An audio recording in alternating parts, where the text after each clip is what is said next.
Entonces vamos a proseguir con el tema de identidad. El tema de identidad se puede tomar de varias maneras. Eh, por lo general lo tomamos como identidad cultural. Es una de las identidades más estudiadas en psicología social. Pero hoy en día hay varios problemas con respecto a las identidades. La identidad nacional, la identidad cultural, la identidad regional, son temas que aparecen cada tanto analizados. Pero hoy en día también la identidad sexual es un tema también muy investigado a nivel social. Vamos a hablar un poco acerca de esto. El problema de la sexualidad es un problema evidentemente antiguo, permanente, no es algo que haya aparecido de pronto. Lo que pasa es que en diferentes momentos de diferentes culturas, este tema ha estado más o menos integrado a la opinión pública. Por lo general ha sido un tema a veces sabido, pero no resuelto ni mucho menos comunicado. Eh, es un tema que, digamos, mucha gente sabe del tema. En todas las épocas ha habido gente que sabía que a lo mejor habían mujeres que a lo mejor tenían predilección por otras mujeres o hombres que tenían predilección por hombres. Eh, de alguna manera siempre se ha sabido esto, porque si son cosas de orden biológico o psicobiológico, son cosas que hay que suponer que han aparecido en todas las épocas. Pero lo novedoso, digamos, del siglo XXI es que ya definitivamente las identidades sexuales se están tornando ya no solamente algo común, algo que se puede hablar, sino que además hay una novedad que se produce ya a finales del siglo XX y estamos ya en el siglo XXI, una novedad con respecto a tiempos anteriores. Anteriores, si me refiero incluso anteriores al siglo XX, a los principios del siglo XX, que es el hecho de poder no solamente tomar una identidad sexual, sino cambiarla físicamente. Hoy en día ya hay operaciones que permiten que un hombre pueda convertirse en mujer físicamente hablando. Hay operaciones, hay tratamientos que permiten este asunto. Como también hasta cierto punto, hay formas de que una mujer tome la apariencia de un hombre, no solamente su identidad psicológica de hombre, sino también que tome su figura. Eh, por lo tanto, hoy en día, incluso esa identidad sexual se puede verificar en los registros. Una persona que nace como hombre decide ser mujer, entonces se cambia el nombre. Hoy en día la ley permite que una persona se cambie el nombre, incluso de niño. ¿Sí? Un niño de 10 años tiene el derecho a cambiar su nombre si él quiere. No en todos los países esto se permite, pero hay países donde esto sí se permite. Hay países europeos donde esto ya, en Alemania, en otros países ya se está aceptando, ¿no es cierto? Este, un niño decide tener otra identidad sexual, se siente mujer. No es tan fácil esto, digamos, que se tome una decisión, pero se están tomando ya decisiones en permitirle a niños y a jóvenes el tomar una identidad sexual diferente con la que aparentemente nacieron, ¿cierto? Eh, entonces, este tema de la identidad sexual ya ha tomado, como se suele decir, carta de ciudadanía en muchos países y las personas pueden cambiar no solamente de sexo a nivel psicológico, sino a nivel incluso biológico. Hay personas que se hacen operaciones o que hacen tratamientos para cambiar su sexualidad, aún corporalmente. Entonces, psíquicamente, un hombre se siente mujer y puede convertirse en mujer, ¿sí? Si es que la operación es viable, él puede convertir su cuerpo en un cuerpo femenino. Eh, Hay mujeres que también eh, pueden ser hombres con algunas dificultades, todavía entiendo, pero creo que ya hay algunas posibilidades de que la mujer pueda tener el pene de un hombre, digamos, que pueda ella eh, funcionar después como hombre sexualmente. Es más fácil que un hombre funcione como mujer, eh, crearle una vagina, a crearle a la mujer un pene, porque el procedimiento sería muy complejo para hacer que el pene pueda erectarse en los momentos en que se necesita hacerlo, o que hay un momento de excitación sexual. Esto parece que es más complejo, pero sabemos que todo eso va a ocurrir y ya está ocurriendo. Entonces ahora el problema de la identidad se complica, digamos, se hace más complejo, porque es un tema que hasta mediados del siglo XX casi ni se tocaba. Ahora ya a principios del siglo XXI ya este tema ya es común, ¿no es cierto? Ya es común. Ya mucha gente en muchas partes del mundo sabe que este tema ya es común, especialmente en lo que es la esfera occidental. Sabemos que los musulmanes piensan de otra manera, son una cultura más cerrada, eh, ellos no creo que acepten fácilmente nada que tenga que ver con la mostración de la sexualidad o el hacer cambios en las diferencias sexuales. Pero en Occidente esto ya se aplica, ya se ha aceptado, incluso a nivel legal, que esto es lo importante de saber, lo importante de discutir. Esto ya a nivel legal ya está legalizado en muchos países. Se puede hacer cambio de nombre porque se ha hecho cambio de sexo. No es el nombre nomás. Existen, por supuesto, las posibilidades del cambio de sexo eh, sin necesidad de una operación quirúrgica. Eh, un hombre hace todo lo posible para cambiar de sexo y se puede hacer cambiar el nombre, ¿sí? A pesar de que no ha sufrido una operación quirúrgica, no ha pasado por una operación quirúrgica para cambiar totalmente su cuerpo, pero él logra, en alguna medida, con algunos tratamientos, tener un cierto aspecto femenino y decide cambiar su identidad sexual. Entonces, vean, cuando hablamos nosotros de identidad, ya en pleno siglo XXI, estamos hablando de una amplia gama de cuestiones referidas a identidad. Por supuesto, persisten todavía los problemas con las identidades culturales, ¿sí? Y esto es cada vez más complejo.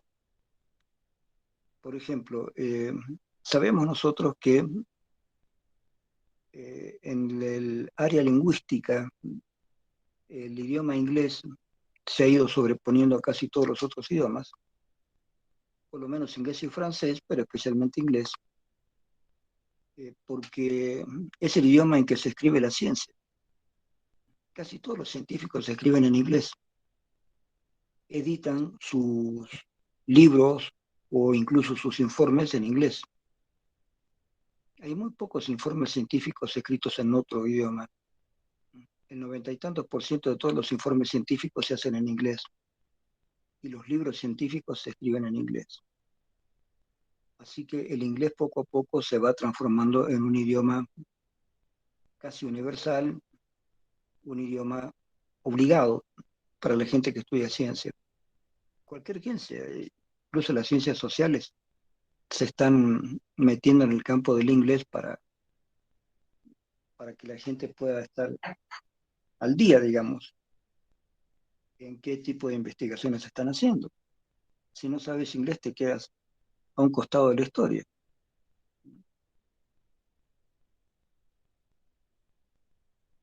Puedes leer en traducciones, pero para eso tienes que esperar a que salga la traducción. Entonces tienes dos problemas. Cuando sale la traducción, el artículo ya puede estar un poco envejecido. Y si no sale la traducción, te quedas sin saber cosas de tu especialidad. Esto es mucho más sensible en algunas otras áreas científicas, en áreas de ciencia pura o tecnología. Esto es más apremiante, ¿no? Porque hay novedades permanentemente. En psicología hay novedades, pero tal vez no tantas como en otras áreas. Pero pensemos lo siguiente, ¿saber otros idiomas me hará cambiar de identidad? La primera respuesta es no, simplemente sabes otro idioma. Si tú te identificas como una persona quechua o aymara o guaraní o lo que sea, tu identidad originaria no va a cambiar porque sepas quechua, tampoco cambia porque sepas castellano, ¿no es cierto?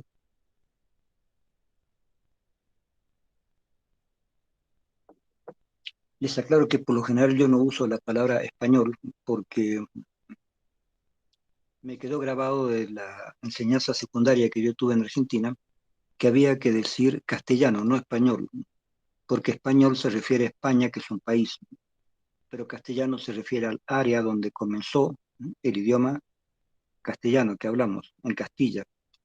Castilla la Vieja, Castilla la Nueva, parte de Aragón, son los lugares donde comenzó este idioma, que generalizando mucho se le llama español, pero que precisan de manera precisa habría que decir castellano. Y eso nos enseñaron en los colegios que yo estuve en la Argentina, así que me quedé con la costumbre de decir castellano. Pero bueno, eh, no pierdes tu identidad por utilizar otro lenguaje. O sí, a lo mejor, o sí, a lo mejor. ¿Dónde se puede perder? En este sentido, digamos, una persona latinoamericana de origen español o de cualquier origen de tipo europeo, que no sea inglés, pero se va a vivir a Inglaterra o se va a vivir a Estados Unidos o a Australia o a Canadá. Entonces, tiene que aprender el inglés para poder trabajar, estudiar, hacer las cosas allí. Y si esta persona físicamente parece una persona europea y aprende muy bien el inglés desde niño y se va a vivir a algún lugar europeo o, como les dije, algún lugar de habla inglesa, ¿sí? Estados Unidos, Canadá, Australia. A lo mejor esa persona sí, en un momento determinado, un poco pierde su nacionalidad anterior.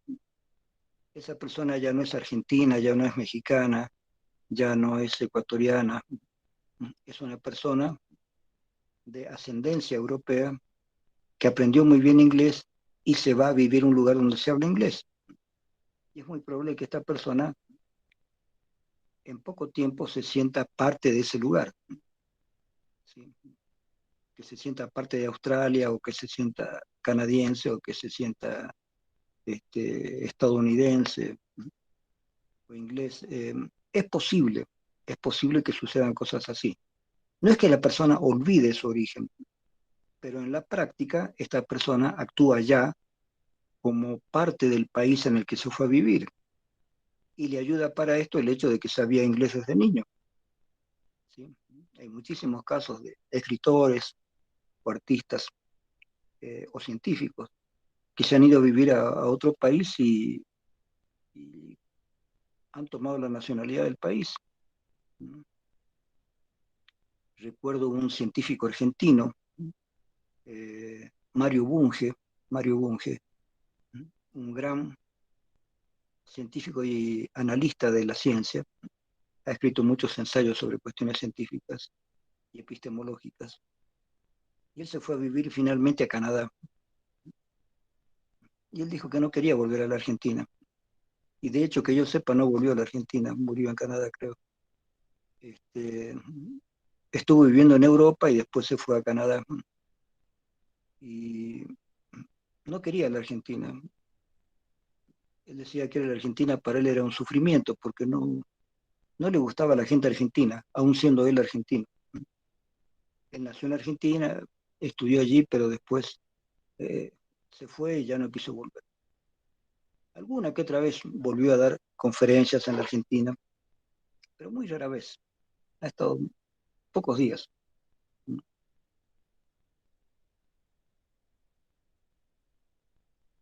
Y él expresó eso, lo tengo en un libro por ahí. Él expresó a Mario Bunge que no quería volver a la Argentina porque le daba bronca a los argentinos, especialmente los porteños, el hecho de creer que pueden criticar todo sin saber nada. Y él ha criticado mucho a esta gente que critica sin saber. Él sí sabe, no estoy hablando solamente del idioma.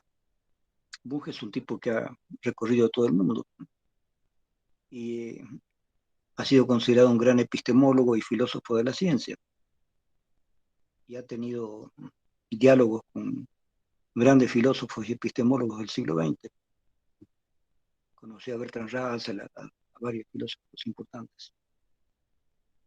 Y él ha hecho libros que se consideran muy importantes. Es más, hay algunos libros de él que creo que todavía no han sido traducidos al castellano, porque escribió en inglés. Es un hombre que se identificó con otro idioma, con otra forma de pensar, ¿sí? Él se identificó con Canadá, es decir, se identificó con Europa en último caso, ¿no es cierto? Entonces, esto de la identidad es un tema que hay que trabajarlo con mucho cuidado, porque la identidad de una persona es todo para ella. Toda la personalidad de alguien es a partir de su identidad. Por lo tanto, no puedes tú pretender criticar a una persona porque de pronto se fue a otro país y tomó esa personalidad, tomó otra identidad.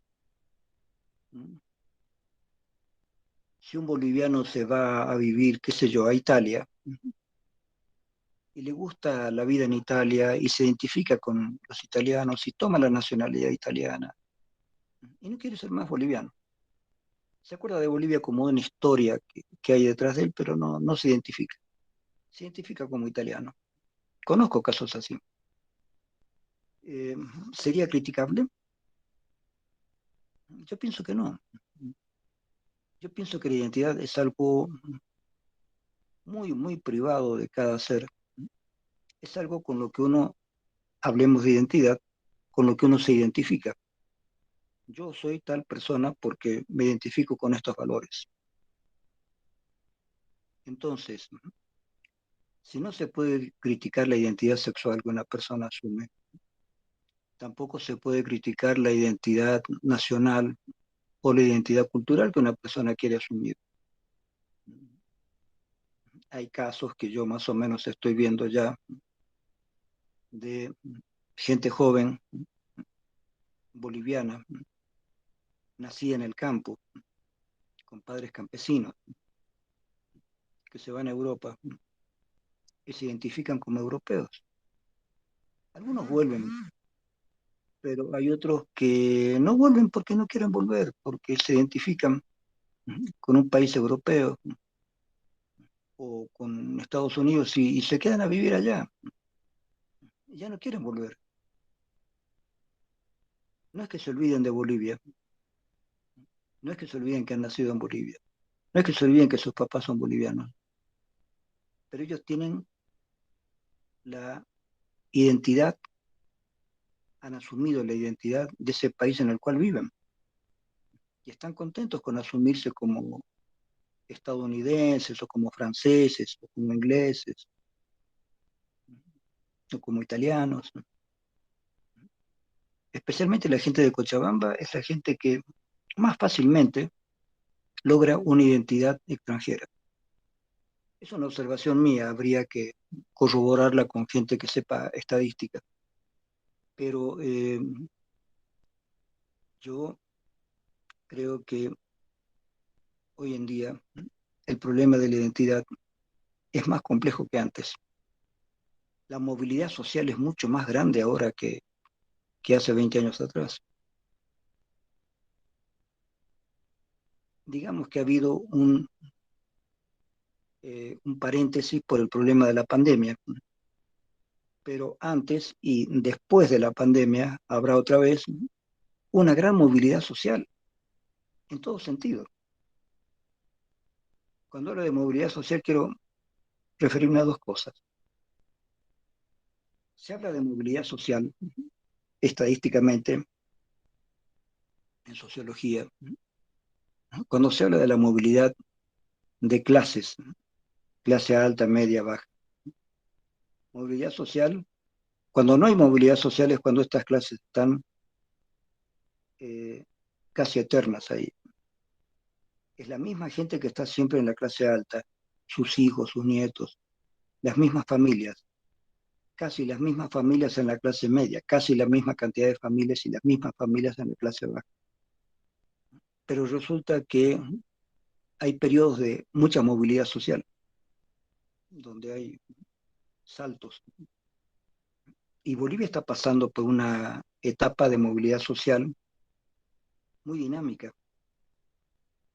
Digamos que a partir del comercio, fundamentalmente a partir del comercio, mucha gente de origen campesino, a partir del comercio, ha hecho que sus hijos eh, cambien un poco esta dinámica. Esta gente de origen campesino hace comercio, entonces se va llegando cada vez más a la ciudad. En la ciudad abren comercios. Acá en Cochabamba, desde la cancha hasta Queruqueru, ¿sí?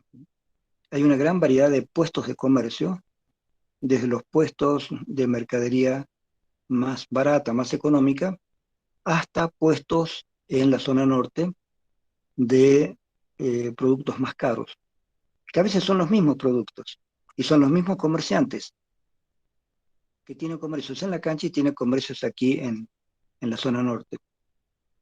El mismo comerciante, los mismos productos. Pero este producto en la cancha vale 10 veces menos que lo que vale acá en la zona norte. Pero lo que pasa es que la gente que no quiere ir a la cancha va a la zona norte y aquí compran el mismo producto. Prefieren pagarlo más, pero no tener que ir a la cancha. Eh, esa gente entonces, que empezó como comerciante, puede acumular un suficiente dinero como para sentir que puede llegar más al centro, vivir en la ciudad y darle a sus hijos otra educación de colegio privado, de universidad privada, y los hijos de esas personas son de pronto eh, nuevos profesionales, nuevos profesionales que adoptan hábitos totalmente occidentales. Ya han pasado muy rápidamente la barrera de la cultura originaria, ¿sí? Puede que hablen quechua o puede que no. Últimamente es bastante probable que no. A pesar de que cuando apareció Morales mucha gente dijo, qué bien, recomenzaremos, vamos a revalorizar el quechua y la pollera y esto y aquello. Pero no es tan así, no es tan así. Las generaciones jóvenes no están en contra de esto, pero tampoco reivindican el uso de la pollera. Las jóvenes, las jóvenes que van a las universidades privadas, por lo general no reivindican la pollera. No solamente eso, tengo fotografías de eh, chicas jóvenes que yo sé que provenían de familias campesinas, que se han ido a Europa y visten muy elegantemente a la moda occidental total. Se han confundido con toda la moda europea. y son personas que, gracias a sus padres, tienen dinero, han podido estudiar en buenas universidades en Bolivia, en buenas universidades en Europa o en Estados Unidos. Entonces hay gente que independientemente del origen de sus padres o de sus abuelos, o incluso de su propio origen, es gente que ha elegido un lugar, una forma de ser, una forma de hablar, una forma de pensar. Entonces se han identificado con otros valores. Eh, y es mucha la gente de Bolivia, gente joven que hace tiempo que se está yendo. Hay mucha gente boliviana fuera de Bolivia, porque encontraron con que en Bolivia no tenían futuro. Y por otra parte hay gente dentro de Bolivia que ha, gracias al comercio, ha podido juntar dinero y hacer que ellos, y especialmente sus hijos, cambien su nivel social. Ya no son de la clase campesina, que hubiera podido ser considerada clase baja según ciertas circunstancias, porque ustedes saben que la reforma agraria fue un fracaso total, fue muy azarosa, no se hicieron las cosas bien.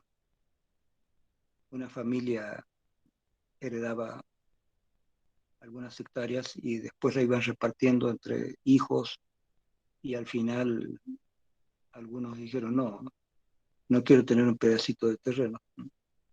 Eh, Les vendo este pedazo mío, les vendo a la familia, me dan plata y yo me voy a la ciudad y me consigo un puesto de trabajo en comercio, vendedor. Otros se compran un carro y empiezan a ser taxistas o empiezan a ser intermediarios, ¿no es cierto? Que van hasta la frontera, compran artículos y los traen después acá y los venden en la cancha. Entonces les venden artículos que ellos han conseguido a muy bajo precio en la frontera y los venden después aquí a la gente de la cancha, que también los venden a bajo precio porque el gobierno no les cobra demasiado impuestos. Mucha gente dice, ¿por qué no se les cobra impuestos a la gente de la cancha? Pero si les cobran muchos impuestos, el impuesto normal que deberían pagar, los precios no serían tan baratos y entonces nadie compraría. ¿No?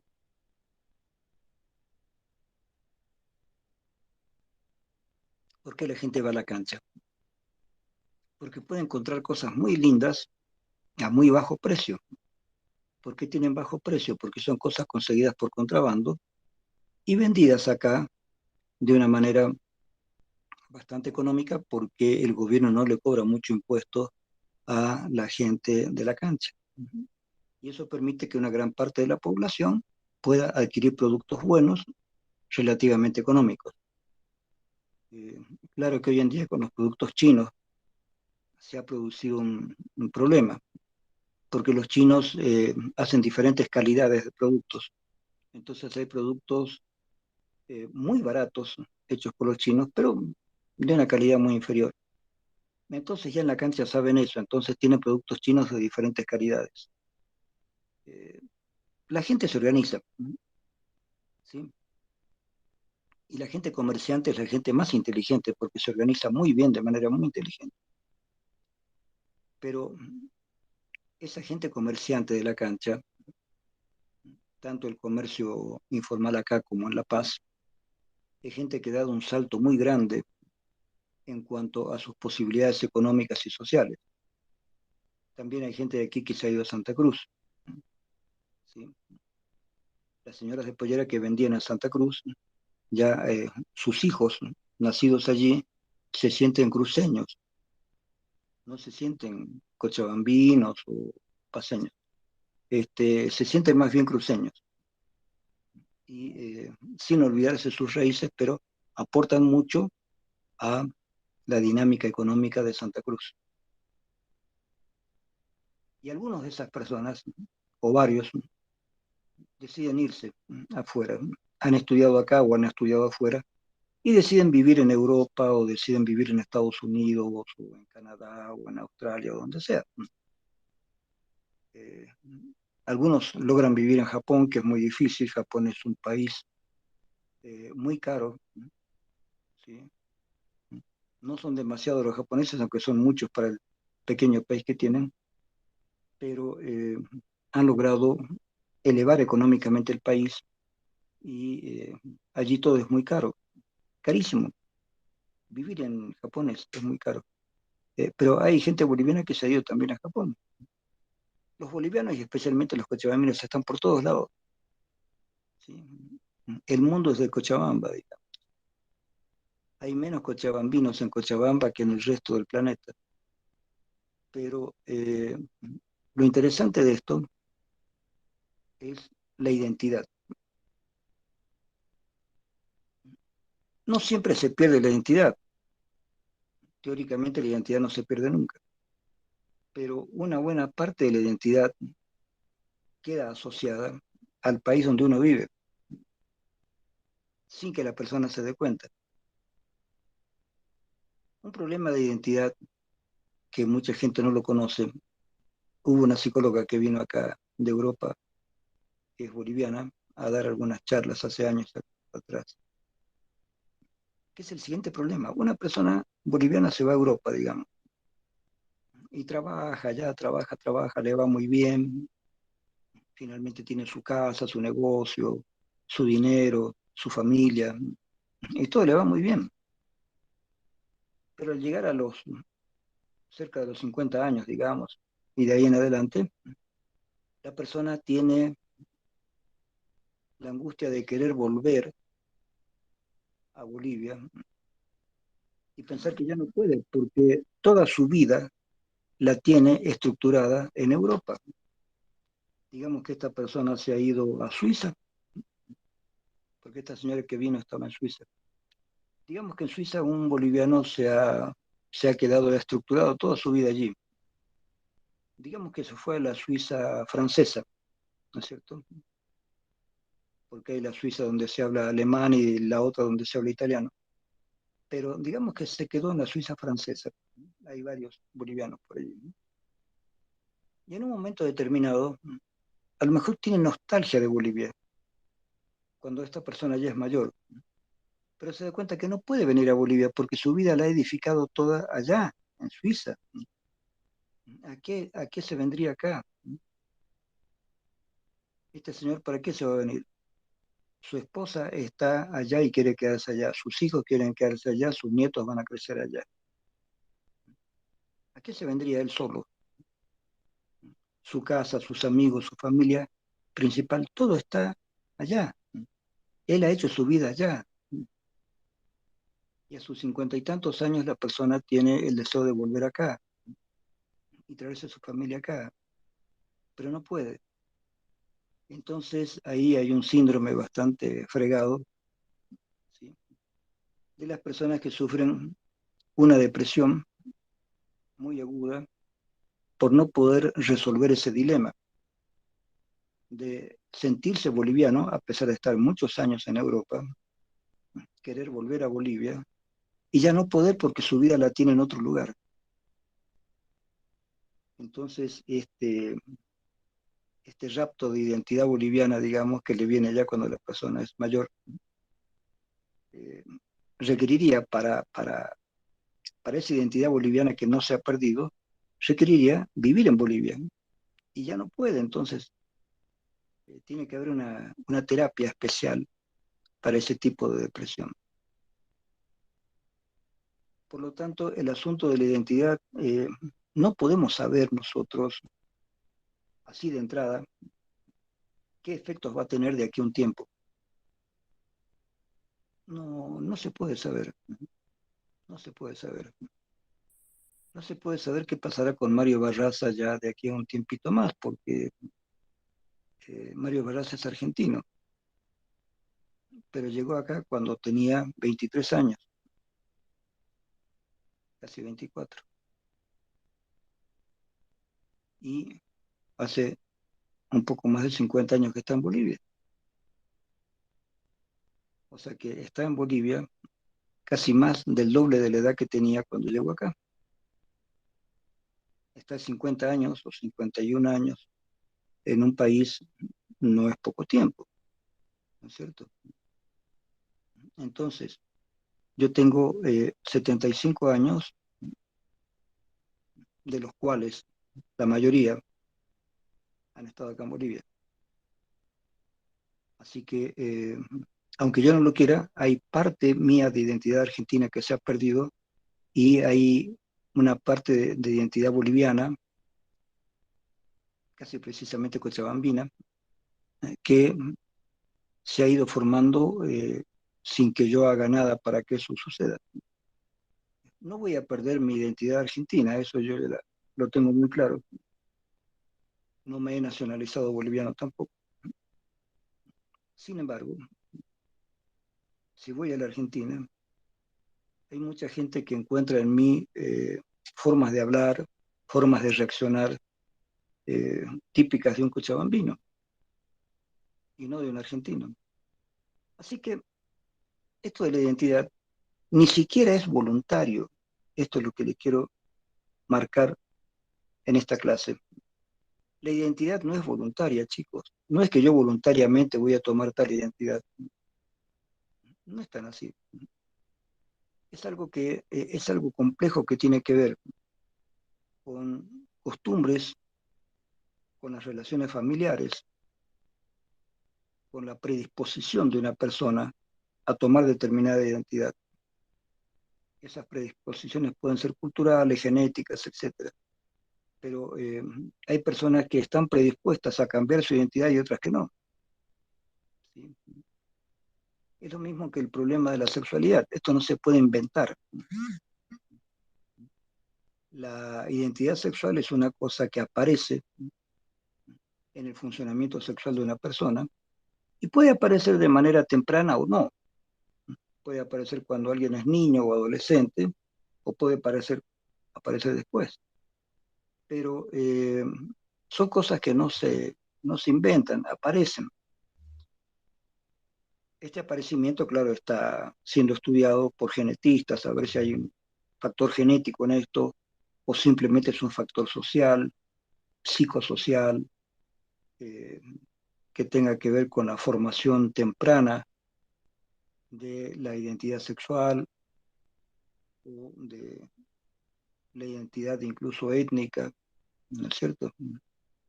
Eh, fíjense, fíjense que hay personas como Michael Jackson que en último caso hubiera querido ser blanco, ¿no? Se hizo un tratamiento para ser blanco, pero esos tratamientos generalmente fracasan, dejan muchos problemas. Eh, pero, digamos, ahí se podría decir una persona de origen afroamericano que quiso ser totalmente americano, blanco, ¿sí? Hizo todo lo posible para hacerlo, es decir, no estaba contento con su identidad previa, ¿no es cierto? Yo creo que para esto habría que trabajar mucho los dramas familiares.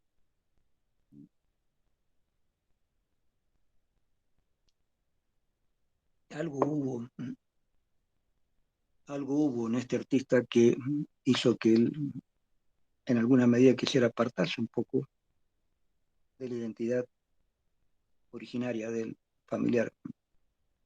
Pero no es el único caso. Hay personas que no quieren tener identidad de sus padres o de sus abuelos. Les avergüenza o les daña, ¿no es cierto? Por ejemplo, supongamos que una persona viene de España a América, hay muchísimos casos, y acá en América recién aprenden todo el daño que hicieron los primeros españoles que llegaron aquí a América. Y se da cuenta que ha habido un daño efectivo, ha habido un trato cruel a las personas originarias de aquí. Y esta persona dice, no quiero ser más español, yo me identifico como boliviano, o me identifico como argentino, o me identifico como ecuatoriano, qué sé yo. Y la persona, por lo menos psíquicamente, trata de cambiar sus hábitos, su forma de pensar, y quiere convertirse en un americano más. Ya no quiere saber con Europa, no quiere saber con España. Esto es algo voluntario y por lo tanto las cosas voluntarias no son perfectas. Tú no puedes voluntariamente cambiar de identidad simplemente porque lo dijiste. Tiene que haber algo más profundo para que una persona cambie totalmente su identidad. En el caso de la sexualidad, ahí hay un problema biológico. No es que la persona haga algo para cambiar, simplemente cambia porque ya tiene una predisposición biológica a cambiar. Eso es más fuerte que él, no es voluntario. Pero en el caso de la nacionalidad, eso ya es voluntario. Una persona que dice, no, no quiero ser más español porque me he dado cuenta que los españoles hicieron daño acá. Si bien todos los españoles que vinieron después no hicieron nada malo, pero los primeros que llegaron y durante mucho tiempo eh, fueron mala gente, digamos, hicieron las cosas mal. Entonces esta persona por ahí decide cambiar voluntariamente y hasta en el extremo, digamos, esta persona podría irse a vivir al campo, usar ropas campesinas, comer con los campesinos, bailar con los campesinos, es decir, tratar de vivir otro tipo de vida. Hay muchos casos de esto. Pienso que en esos casos la persona, por más, eh, por más que esta persona quiera cambiar, ese cambio nunca es demasiado profundo. Los cambios de nacionalidad, los cambios de cierta apariencia, no cambian totalmente al sujeto. Tienen que ser cambios biológicos los que sí cambian al sujeto. Ahí sí, ahí podemos pensar en un cambio realmente importante. Pero si el cambio no es biológico, si el cambio es cultural, eh, siempre queda algo de la personalidad original de la cultura de la que esa persona viene. Diferente si esta persona vivió muy pocos años en un país extranjero y su hábitat natural debería haber sido el país donde está. Por ejemplo, alguna vez he mencionado el caso de algunos escritores. eh, Cortázar, por ejemplo, nació en Bélgica, pero eso fue solamente porque sus padres, que eran argentinos, estaban en Bélgica.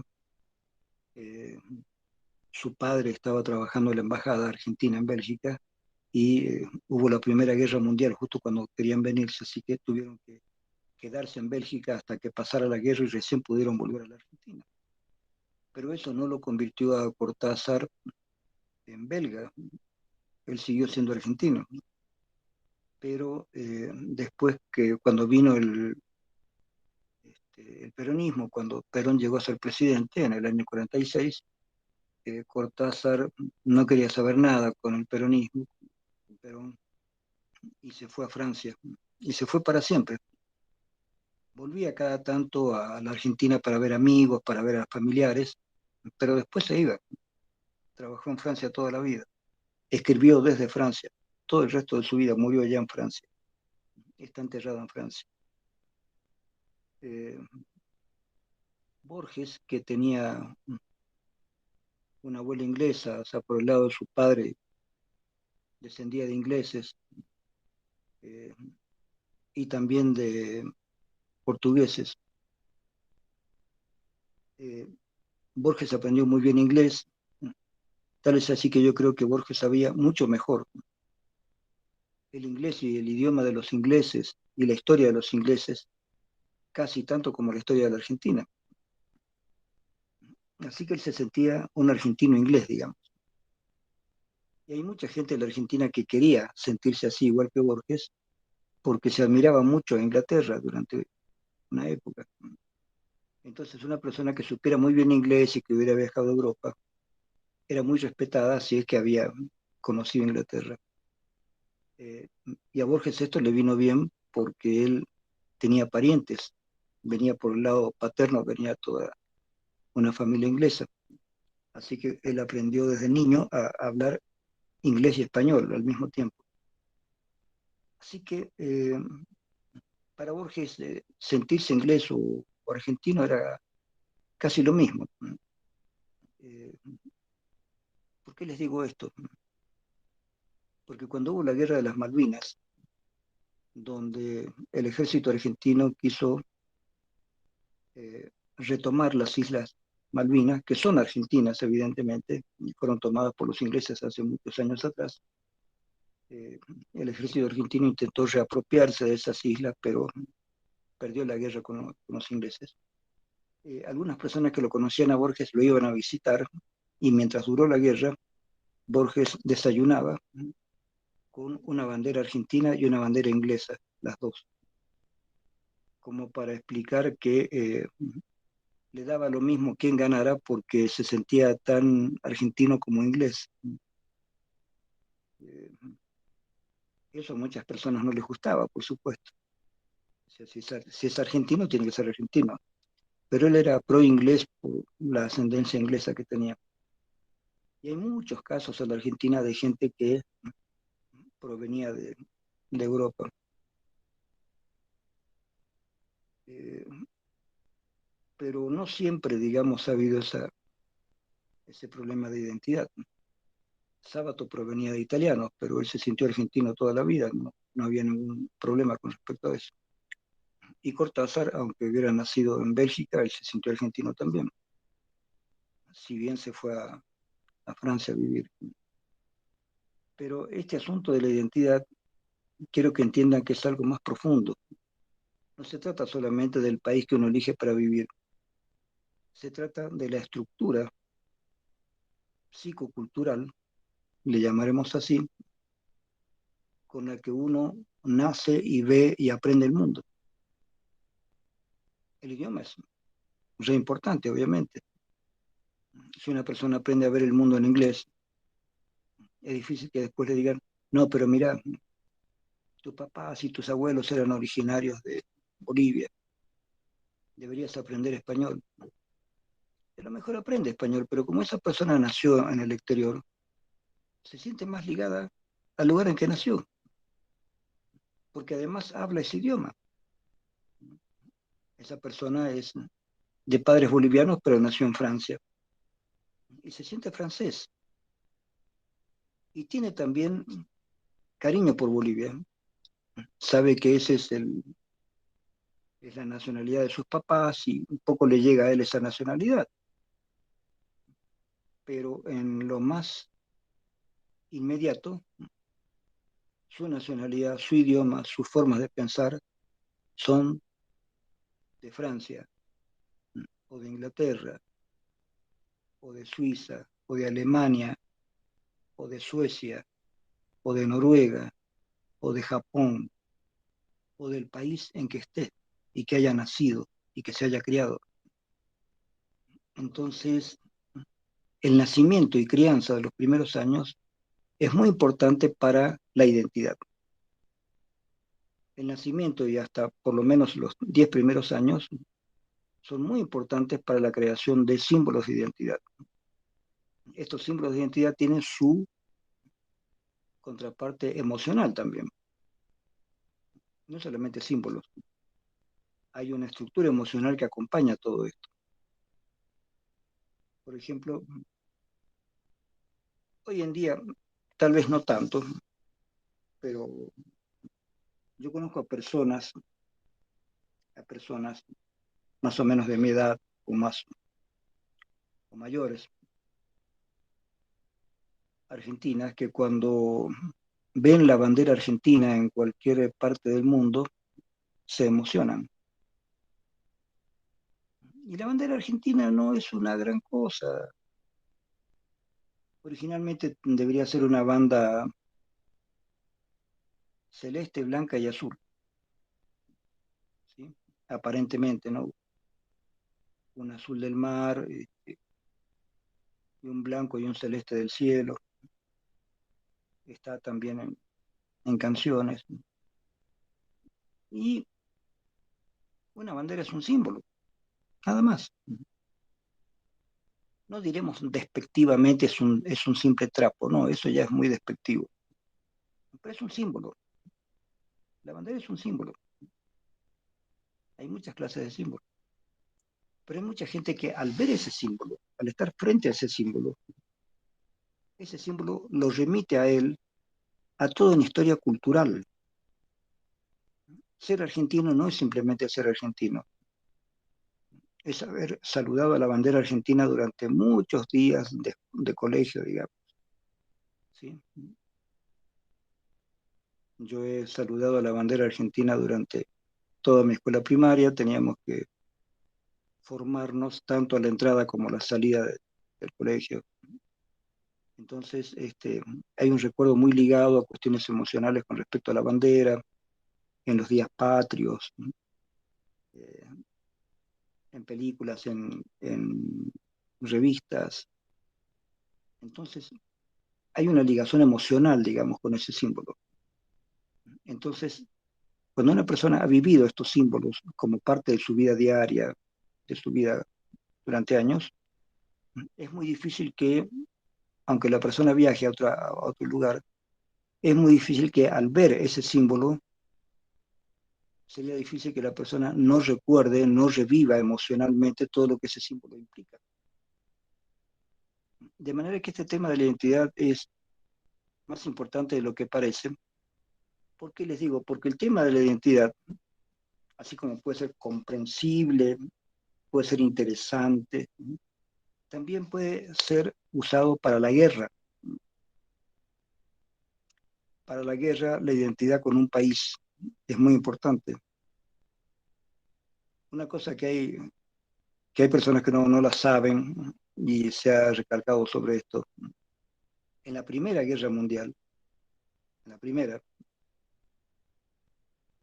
los judíos de Francia peleaban contra los judíos de Alemania, ¿cierto?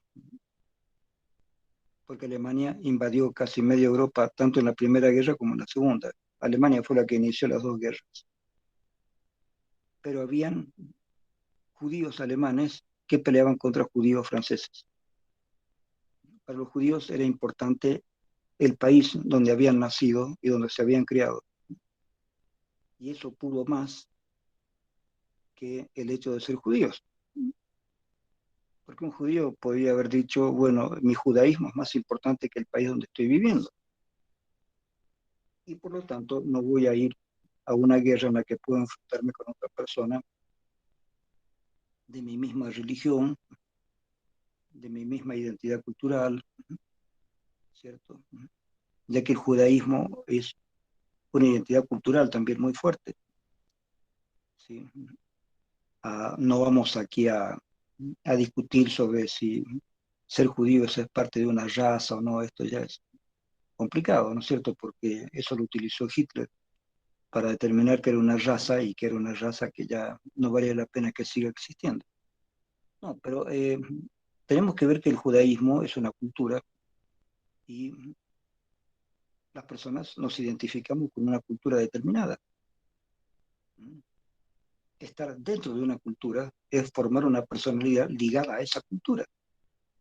Y se supone que si una persona se liga a la cultura judía, eso debería estar por encima del país donde la persona vive. Pero esto es complicado, porque a lo mejor también hay católicos que se han enfrentado contra católicos. Un católico alemán frente a un católico francés. ¿Qué es lo que prima? ¿Su catolicidad o su nacionalidad? ¿Se van a enfrentar católico contra católico porque uno es francés y el otro es alemán? Es complicado. Y esto es complicado porque ha traído mucho dolor y muchas discusiones a nivel cultural, a nivel países, a nivel generaciones. ¿Sí? De manera que este tema de la identidad en realidad es muy complejo. No voy a requerir de ustedes que estudien todo el tema de identidad en todas las variantes, pero me interesa mucho el tema de la identidad a nivel cultural, ¿sí? Que abarca lo que es nación, país, lo que es ciudad, la ciudad donde uno nace, es importante. No es solamente ser boliviano, ser cochabambino de pronto para alguien es más importante que ser boliviano. Para un cruceño, digamos, es más importante ser cruceño que ser boliviano. Entonces, el lugar donde uno nace es ya importante y donde uno pasa los primeros años de vida, no solamente que uno nació ahí, sino que pasa los primeros años de vida ahí. Todo esto forma una identidad. Uno se identifica con el lugar y uno asume la identidad cultural de ese lugar. Costumbres, formas de hablar, formas de pensar, formas de mirar el resto del mundo. Ya hay una, una ubicación muy precisa al respecto, ¿sí? Muy precisa. Yo, por ejemplo, Mario Barraza, nací en Mendoza. Entonces es inútil decir que no soy mendocino porque hasta mis 22, mis 23, casi 24 años, estuve en Mendoza. Entonces soy mendocino, para siempre. Esa es mi identidad originaria, digamos. No la voy a cambiar. Por eso no hablo como porteño. No soy porteño, pero soy argentino. Soy de Mendoza. Y mi forma de hablar remite a un mendocino que está viviendo en Cochabamba mucho tiempo, habiendo vivido en La Paz algunos años también. Eh, entonces uno puede ir adquiriendo diferentes costumbres, pero hay una base. Esa base es la identidad. Esa base de lo que ha formado en los primeros 15 o 20 años es una base fuerte, muy fuerte. Y esa base identifica a la persona. Eso identifica a la persona como argentino, boliviano, chileno, inglés, francés. Ya a partir de esa edad, no es imposible, pero es muy difícil que una persona adopte integralmente otra identidad. ¿Sí? Diferente es el caso de la esfera sexual, como les digo, en el momento en que hubo la posibilidad de hacer cambios corporales con operaciones, hay bastantes personas que se decidieron a hacer esa operación porque hasta ese momento se sentían muy incómodos. Una persona que se siente mujer en cuerpo de hombre, digamos, se ha sentido muy incómodo, pero en cuanto hubo la oportunidad de que esa persona pueda cambiar de sexo y cambiar de cuerpo, esa persona se han sentido bien, digamos. Se han sentido bien porque quería ser mujer, se sentía como mujer, tiene cuerpo de mujer. Perfecto, la persona lo que le falta es cambiar el nombre, lo cambia. Se acepta ahora en todos los registros civiles en todo el mundo el cambio de denominación, el cambio de nombre, ¿sí? Cambio de identidad sexual. Ya está aceptado en prácticamente todo el mundo. Siempre pensemos como una excepción a los musulmanes, ¿no? Ellos son la excepción de todo. Pero en la mayoría de los países ya está aceptado esto. Entonces el problema de la identidad es más interesante cada vez porque hay formas de identidad que están siendo más estudiadas, ¿sí? La identidad cultural, por ejemplo. Una persona que hable quechua o aymara, que nació en Cochabamba o que nació en La Paz, se siente identificada con el lugar, con el país, pero básicamente si ha sido criada con valores ancestrales, esta persona se siente identificada con los valores de el hablar en quechua y por lo tanto esta persona se va a sentir muy bien con alguna persona que hable quechua en Ecuador o en Perú, ¿sí? Porque en estos lugares también se habla quechua. Y a lo mejor se identifica con el idioma y gracias al idioma a lo mejor esta persona podría sentirse bien si se traslada a Ecuador o si se traslada a Perú. Podría sentirse bien en este aspecto cultural, nada más. No digo en todo, pero en el aspecto cultural la persona no extrañaría ir a vivir un lugar al campo con personas que hablan quechua. Por supuesto, no es tan fácil, no es tan fácil, porque el quechua se habla de manera diferente en muchos lugares, ¿sí? Hay personas que no se entienden, incluso hablando en quechua. Un amigo que habla quechua nos decía en una reunión que fueron a un congreso, creo que en Perú, y allí habían diferentes personas que estaban hablando y ellos no entendían y estaban hablando en quechua. Entonces, hasta ese extremo se llega, digamos, en la variabilidad de hablar el mismo idioma. ¿Cómo ustedes saben que, a pesar de que hablamos español o castellano, en diferentes partes de Latinoamérica hay palabras diferentes para referirse a las mismas cosas? ¿Sí? Hay verbos, hay sustantivos, hay adjetivos que se usan de manera totalmente diferente de un lugar a otro.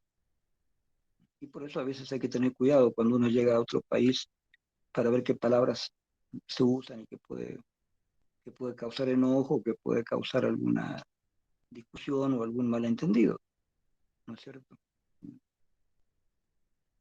Eh, ya les he dicho que en la Argentina el verbo tirar no es malo.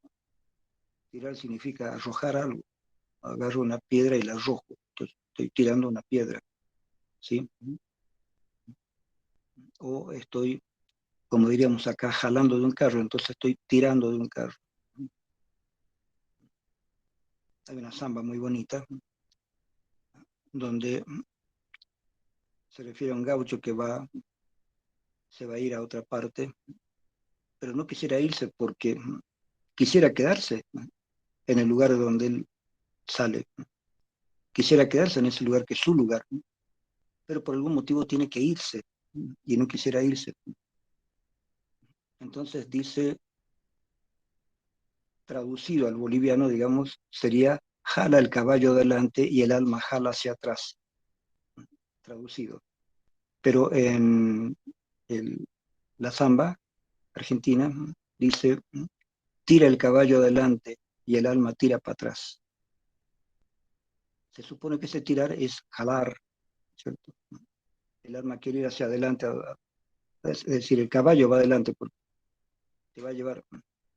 Pero yo quisiera quedarme en mi pueblo, no quisiera irme. Eh, entonces, estas diferencias de vocabulario, diferencias de palabras, de idiomas, hacen que no sea tan fácil el asunto de la adaptación a otro país, a otro lugar. Y es menos fácil a medida que la persona es mayor, porque el idioma ya conforma una psique, nuestra psicología, nuestra forma de ser, de pensar, de sentir, está muy estructurada con el idioma que hablamos. Y no solamente con el idioma, sino con el lugar donde estamos. Al fin y al cabo,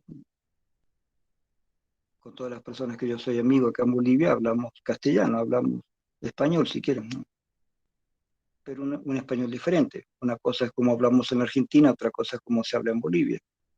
Y aún dentro de cada país hay matices de cómo se utiliza cada palabra en cada región. Pero bueno, esos son matices. Pero lo importante acá es hasta qué punto la identidad que yo me formo es posible reformularla o cambiarla un poco, y hasta qué punto no, hasta qué punto la estructura identitaria de una persona ya no se puede cambiar más, nunca más. Y por lo tanto, cualquier intento de cambiar la identidad de una persona es un atentado a su salud mental. A una persona la puedes enloquecer si interfieres con sus símbolos de identidad. Eh, si se agarra un prisionero y se le van cambiando, obligándolo a cambiar sus símbolos de identidad, es muy posible que esa persona termine mal, ¿no? Esquizofrénica. Así que todo esto implica el tema de identidad. Es decir, que el tema de identidad es mucho más amplio de lo que nosotros ofertamos acá en Social 2. Así que yo quisiera que ustedes busquen en Internet, no les quiero dar más libros, busquen en Internet todo lo que tiene que ver con el tema de identidad. Busquen todo lo que puedan. La identidad social, la identidad étnica, la identidad sexual, etcétera, etcétera. Eh, Vean, una cosa interesante que creo que yo se las dije ya en una clase anterior. ¿Cómo puedo saber yo que yo soy yo mismo? Si yo me vengo viendo el espejo desde que era niño, ¿cómo sé que soy yo mismo? Si mi cuerpo ha cambiado tanto, tanto, y cambia permanentemente. Pasan los años y tu cuerpo cambia, tu rostro cambia, el color de tu cabello cambia, la forma de tu cuerpo un poco cambia. No es lo mismo ser un niño de 5 años que ser un niño de 12 años, que ser un joven de 20 años, que ser un adulto de 40 años o ser un superadulto de 75. No es lo mismo. Hay cambios corporales, hay cambios en las facciones. Y sin embargo, uno dice, soy el mismo. Yo soy el mismo Mario Barraza desde que era niño hasta ahora. ¿Cómo hemos hecho para que yo me sienta el mismo durante 75 años? Si yo he cambiado tanto. ¿Qué me hace no cambiar? ¿Qué me hace permanecer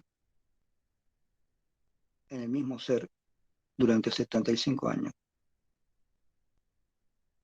Tal vez la respuesta no es tan fácil como parece. Se dirá, bueno, hay un yo que se ha formado en los primeros años de vida y uno mantiene ese yo. No es tan fácil. ¿Cómo mantienes ese yo? Con el nombre y apellido. Sí, pero resulta que eres hombre y después quieres ser mujer, o eres mujer y después quieres ser hombre. ¿Sí? Entonces, Andrea se transforma en Andrés, porque decidió ser hombre. O Andrés se transforma en Andrea porque decidió ser mujer. Y lo decidió a sus 18 años, 20 años. Se puede empezar en la niñez con este problema, pero dar el cambio definitivo a lo mejor se hace cuando esta persona es adolescente o adulta. De pronto la persona siente más fuerte esa necesidad de cambiar de identidad y lo hace.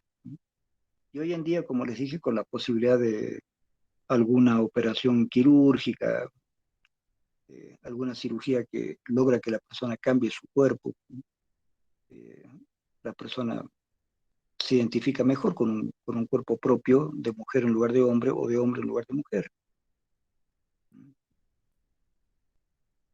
De manera que el tema de identidad es un tema fascinante hoy en día y por esto es que el tema de identidad es un tema al cual le escapan muchos sociólogos, antropólogos, porque es un tema que a medida que se va estudiando las culturas, a medida que se van estudiando los problemas de identidad nacional, todo esto, se hace más complejo cada vez. No es un tema fácil de abordar, pero por más complejo que sea, nosotros podemos tomar algunos aspectos del tema, porque es importantísimo ese tema en psicología social, para entender por qué pueden suceder determinadas cuestiones políticas. ¿Sí? Los políticos toman muy en cuenta estas cuestiones de identidad y lo toman en cuenta para ellos poder tener una población cautiva, ¿no es cierto? Por ejemplo, argentinos, las Malvinas nos robaron hace mucho tiempo, pero ahora nosotros con el ejército las vamos a recuperar. Apóyennos, sí, sí, viva el ejército argentino, viva, tenemos que recuperar las Malvinas. Yo creo que el 99% de Argentina estuvo de acuerdo con eso. Yo estaba acá, yo era del porcentaje que no estaba de acuerdo.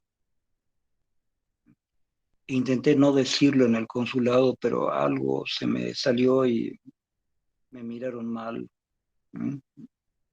Traté de no ir después a las otras reuniones, porque parecía que si uno no estaba de acuerdo con eso, uno era un traidor a la patria o algo así. Y yo no estaba de acuerdo, por supuesto, porque dije, ¿cómo piensan los argentinos que le van a ganar una guerra marítima a Inglaterra? que tiene una experiencia en guerras marítimas desde la época de la reina Victoria, qué sé yo, desde la época de Shakespeare, los ingleses han ganado batallas navales.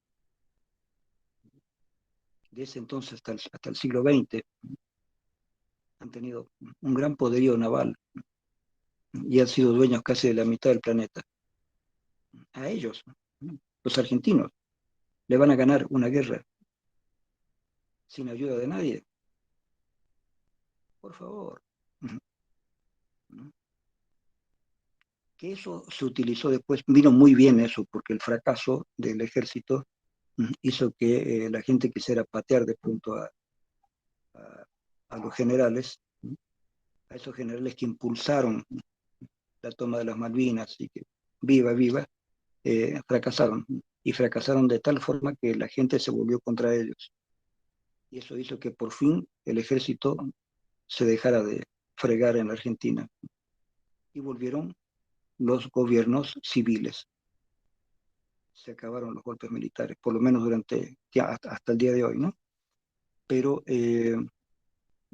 pero vean, yo estaba totalmente asombrado de cómo esta cuestión nacionalista pudo tener tanto éxito, tanto fervor.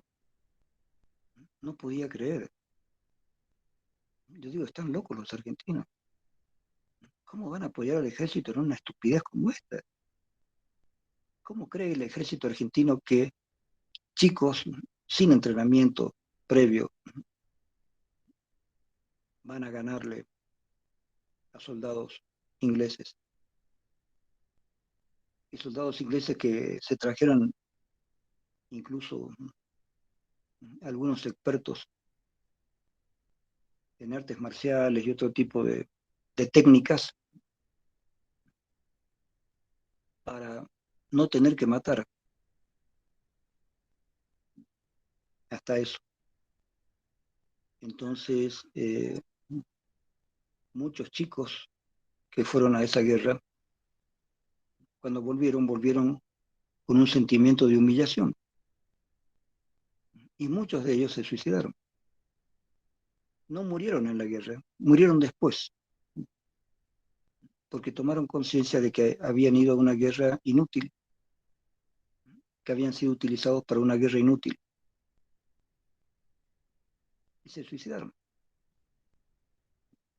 Algunos de ellos se suicidaron en Rosario, creo, en Santa Fe, frente al monumento a la bandera argentina. Se suicidaron ahí.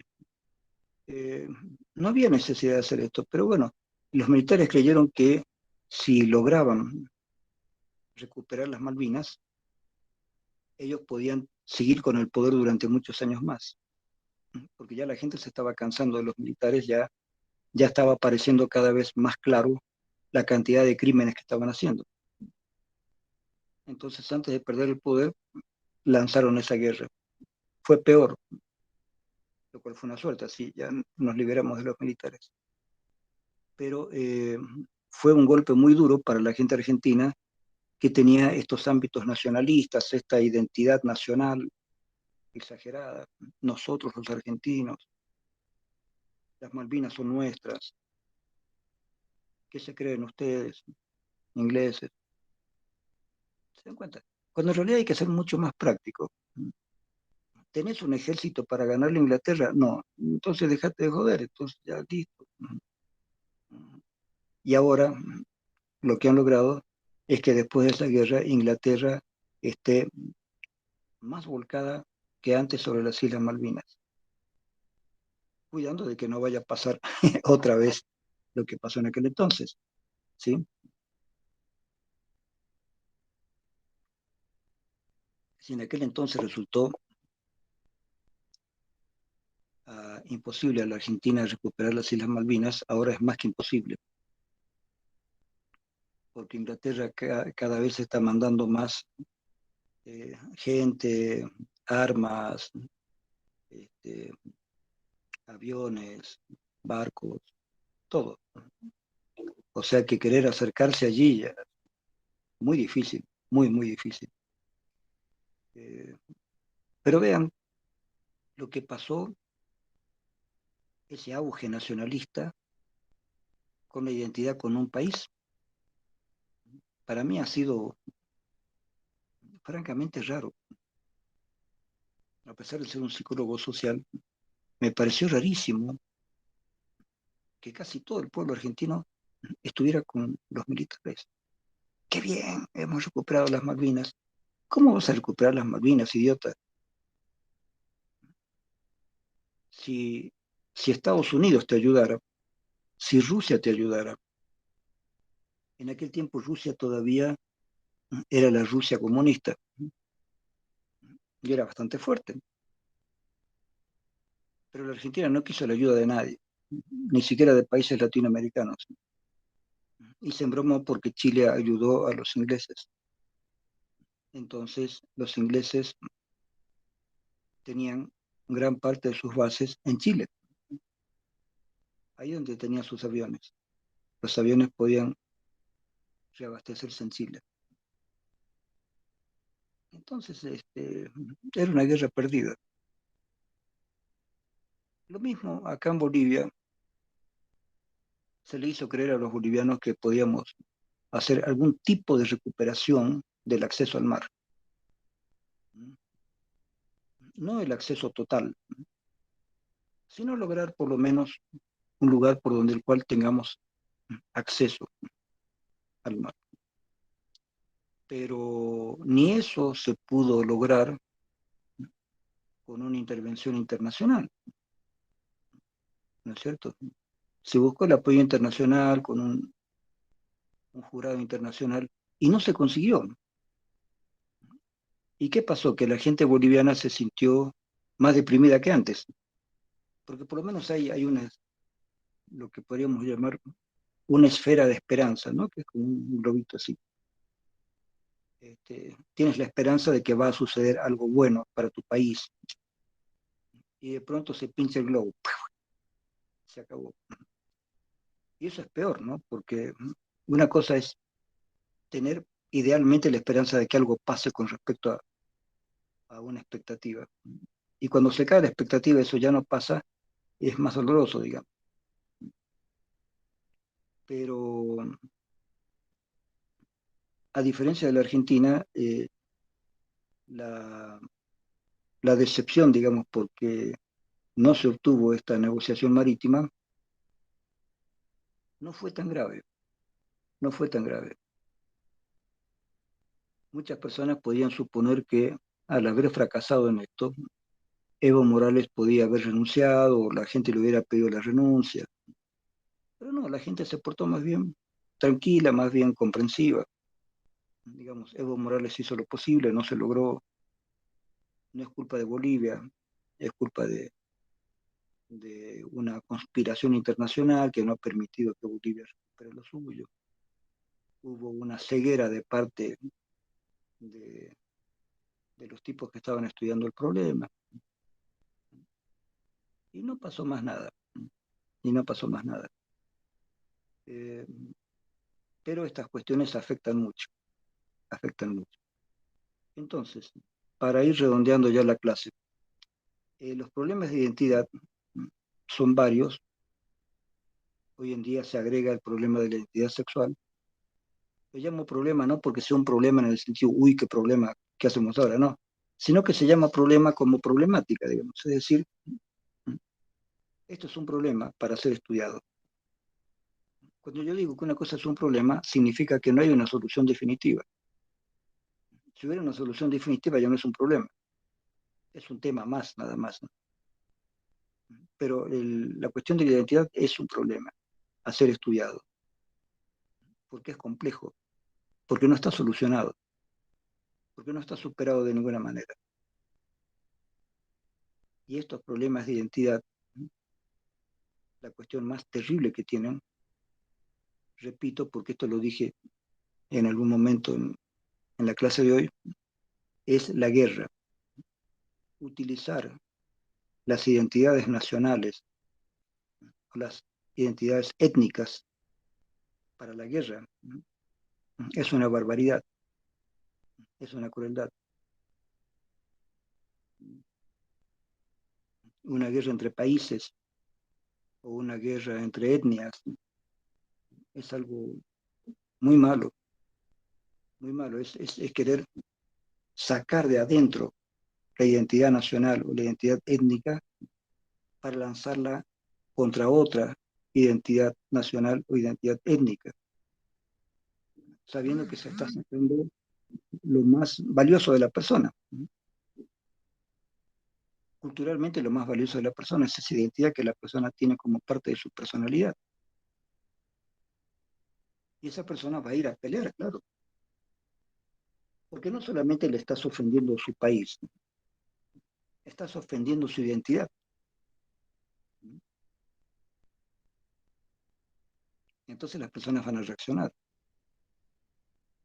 Ahora, digamos la identidad étnica aymara. ¿Dónde estaban los aymaras tradicionalmente? En La Paz. ¿Sí? Podían haber aymaras luego en Potosí, podían haber algunos aymaras luego en Oruro,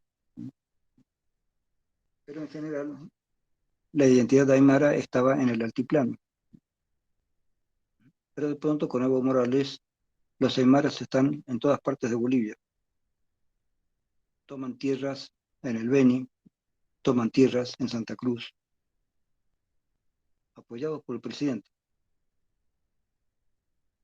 Entonces es como si Evo Morales dijera, si los cruceños se quieren separar de Bolivia, se los voy a poner difícil porque voy a poner a gente aymara en Santa Cruz, en todo el oriente boliviano, y esa gente aymara va a frenar toda posibilidad de que Bolivia se divida.